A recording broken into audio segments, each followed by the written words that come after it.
система. Аз Да. имам тиреотит на Хашимото. Така. Какво бих могла да си взема? Веднага ще ви отговоря. Първо, защо ще ви помогне колагена? Какво ви дават? Елтироксин ли ви дават? Елтироксин, да. И друго нищо, нали? Друго нищо. И това е, знам. Няма друго Така е. лечение. Няма друго. По официалната медицина. С колагена, антителата скоро изследване ли са? Скоро не, на 16 имам час при... Айде като ги направите, преснимете едно копие. Сряда. Сряда ли? Да.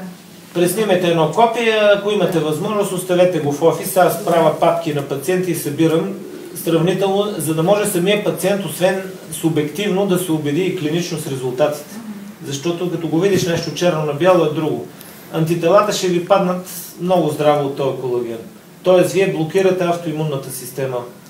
Нали знаете, че при тиреоидита на Хашимото се образуват антитела, които унищожават тъканите на щитовидната жлеза, собствените тъкани. Вместо да взимате кортизон и други неща, както в официалната, те са ви го компенсирали сега явно, щом не са ви дали друго, освен елтироксин ендокринолозите. Пиете най-добре по 4 капсули. 2 сутрин, 2 вечер и витамин С се взима към 5-6 часа, да не е вечерта късно, защото все пак дига тонуса и възбужда и човек да може да се изпи нормално, да няма проблеми. Значи това го правете, 2 сутрин,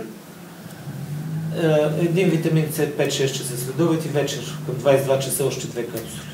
Повече течности. Добре, като мина през лекарката, през специалиста, ще оставя през лекарката. Да, ще ви бъда благодарен така да следим и след 6 месеца или след 8 ще направим нови изследвания, за да видим действително нещата така както са. Аз вече имам наблюдение върху, макар че не съм ендокринолог, но имам познати, даже една стоматоложка моя позната живее близо до нас и онзи ден ми донесе изследване. 2 пъти беше паднал титъра на антителата.